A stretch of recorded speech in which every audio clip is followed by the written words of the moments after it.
Hi, welcome to our Metal Reactions channel. I'm Brad. I'm Alena. We've been having a great time taking a journey through metal with you and with each other. And if you enjoy our videos, now you can support us on Patreon. It's €1 and will help us to put out more frequent and better quality videos. You can find the link in the description below. So we're back for more Jinjer. Now, we've done Pisces, which was the natural starting point, the shock value and all that. You wanted to see if that was really her voice, so we did another live performance with Perennial. Maybe we stepped it up a bit too fast for you there. That was a little too much. Okay. So I'm going to just rein it in a little bit here. Well, quite a lot, in fact. That's all I'll say. Let's just get into it. Let's start.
Okay, I can listen to that. And I like the guitars, and also such a deep voice, very distinctive. And I like how the guitars do it, so it's kind of like the bell tolling. Yeah, it's kind of cool. Okay.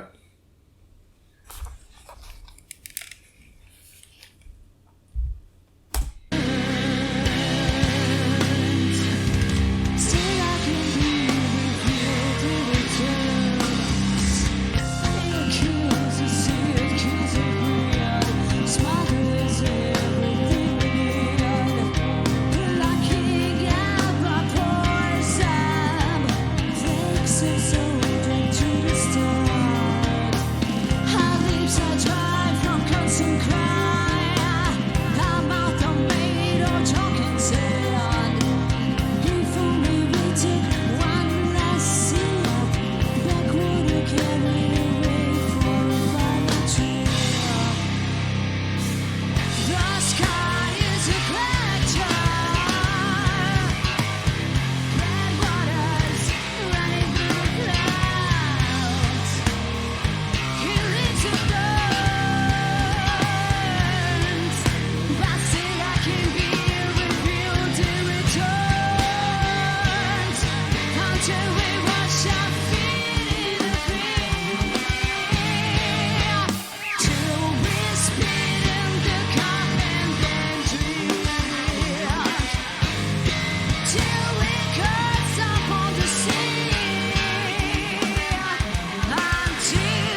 любовь. Через несколько минут свободный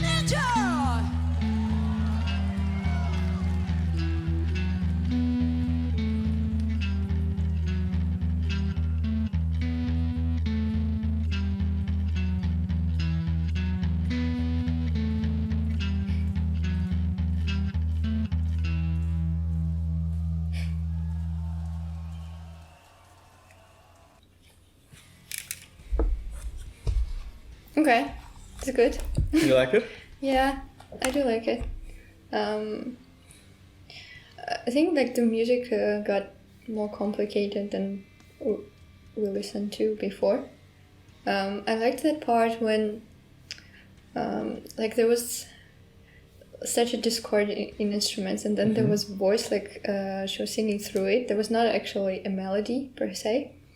So I think like she was the only one keeping to some kind of structure and melody while the instruments were going all over the place. Okay, so we'll get into the lyrics later, but I'm getting from your sense there like disorganization around something. If we're going to build it into meanings of lyrics, some disorder and. Yeah, I suppose. I wasn't thinking that far. Okay, all right. Let me not put thoughts in your head there. Okay, yeah. So, I mean, I assume she's speaking Ukrainian at the end. Can you figure it out? Is the Russian and the Ukrainian close enough that you know what she was saying? I think Spasiba Kiev, thank you Kiev. Yeah. And then Kiev, how do you say it? Kiev. Close enough. And then after that, what did she say? She said that you people are as always magnificent. Something like that. Okay. Standard stuff. Yeah, that's what people say. The guitar tones and the bass guitar tones are really cool there. Yeah. Yes. Okay. Any idea what the song means? No, don't really know. I mean, there is this one metaphor of bad water, so it's definitely for something. I just don't really know what. So I had an idea that maybe it's like negative thoughts or depression or something that sort of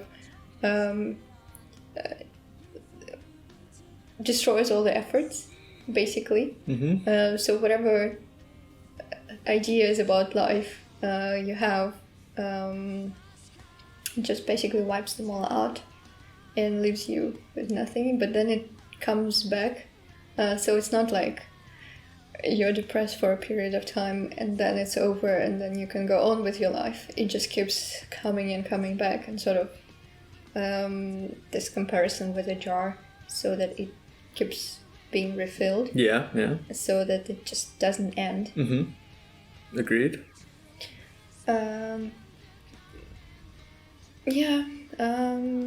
I just didn't understand. So, like, if I go with this metaphor of depression, so in the last verse, like the one before last, it was saying, how can you fight this? So, but I don't quite understand what it means. Like, until we wash our feet in a creek, to spit in a cup and then drink, to curse upon the sea, until the land can shed a single tear. So I don't quite understand the solution for depression, to be honest. As if there is one. As if there is one, yeah.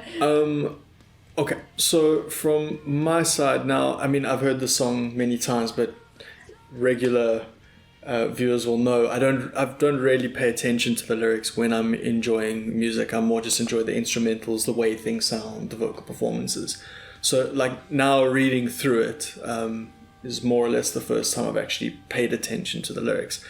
I've got some ideas. Okay, so broadly speaking, I'm on the same path as you there. Something I picked up. So let's take it from the top. So you want me to drench a desert. Bad water is all I've got. You ask me to imbue the poor. Bad water is all I've got. So you're asking good of me, but all I've got is bad in return, whatever this bad may be. Something destructive.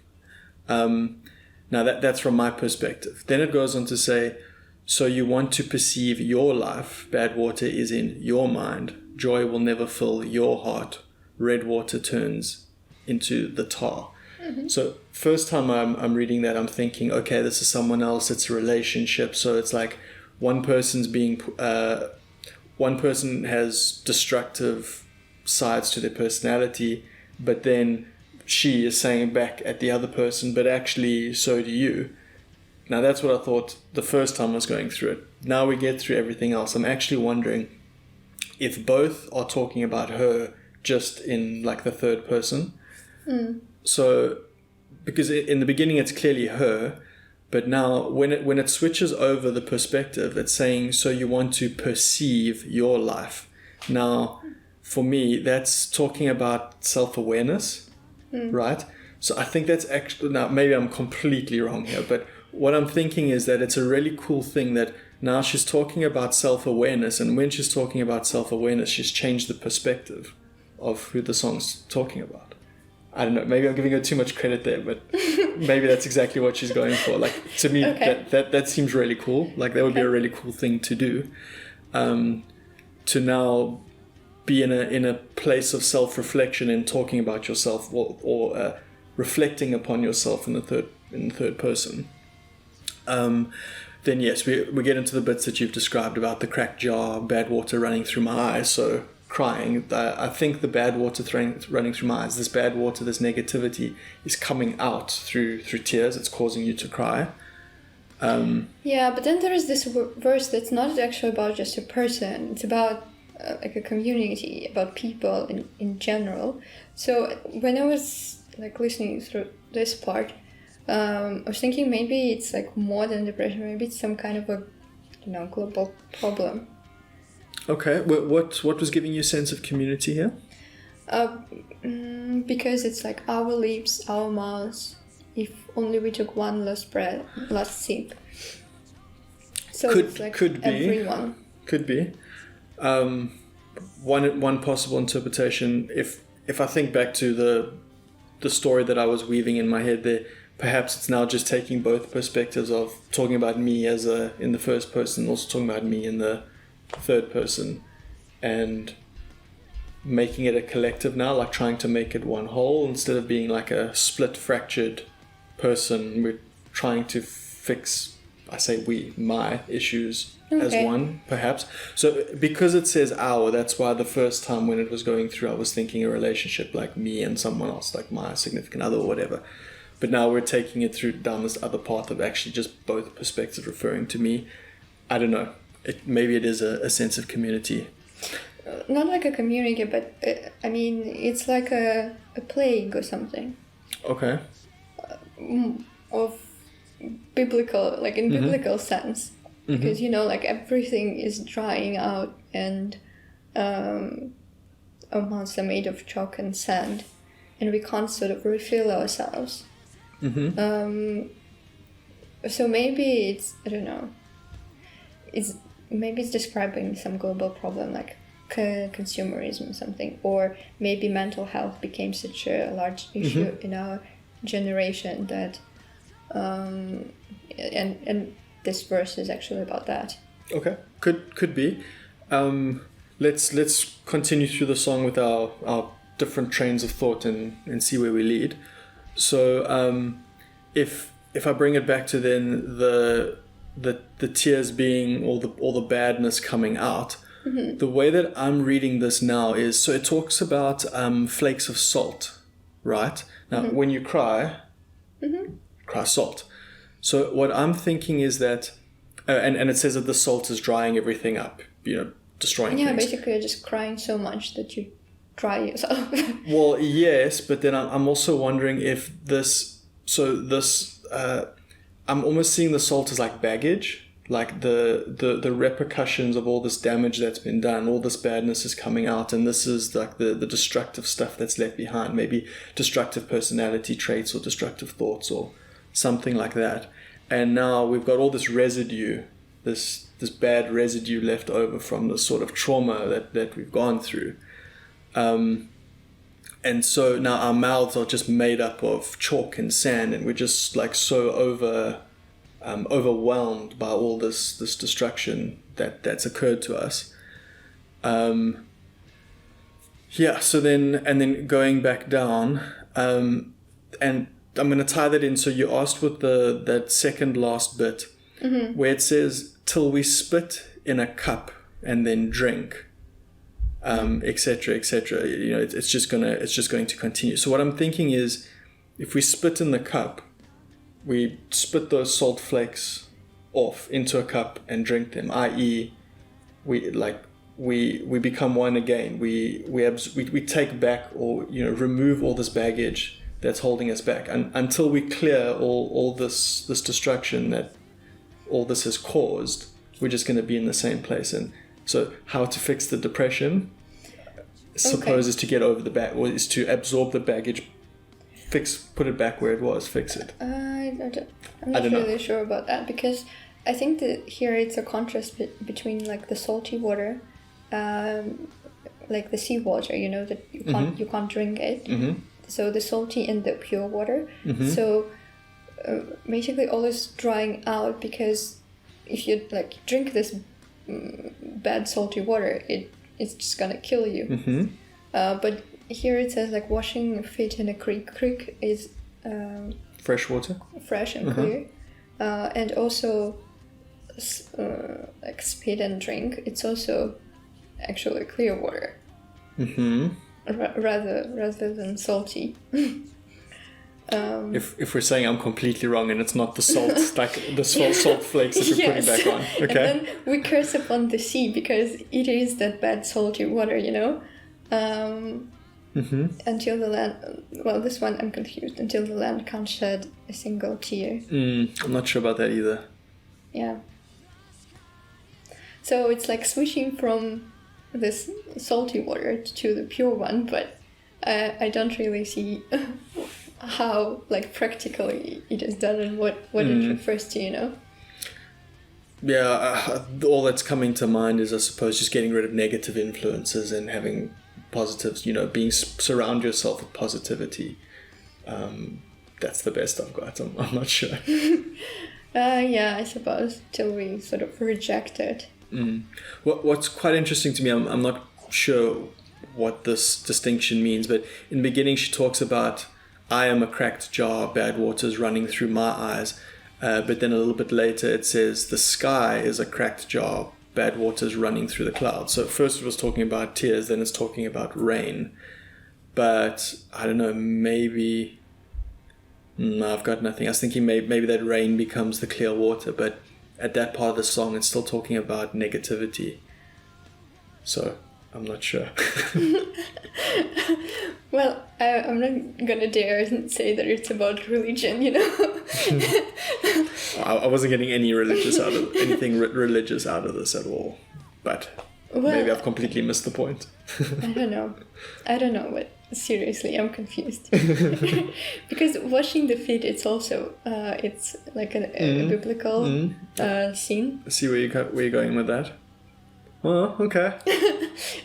So instead of that scene from the Bible, like someone washes your feet in there, now you go and sort of be united with the nature and wash your feet in the creek, kind of. And also something about the cup and drinking from the cup. It also can be biblical. Yeah. Okay. Well, I think we had a decent stab at it there. Probably more questions than answers. Yeah. I'd be glad to know what it really is about. If there is some definitive take on it, or even if it is just very open and you have your own views, let us know. It would be very curious to see what you've interpreted from the song. Yeah, thank you for watching. Thanks.